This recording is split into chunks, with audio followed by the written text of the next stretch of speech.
నీ ప్రార్థన నేనంగీకరించియున్నాను, నేను నిన్ను బాగుచేసెదను.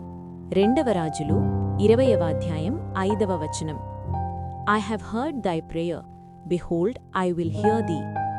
2 Kings 25. ప్రభువాలకించి అత్యధికముగా మనకిచ్చును. మేల్కొని మనము ప్రార్థించిన ఆశీర్వదించునుగా.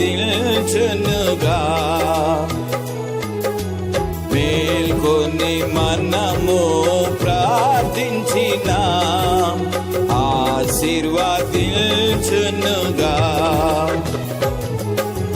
వెళ్ళెదము మరి ధైర్యముతో కృపాసనము చే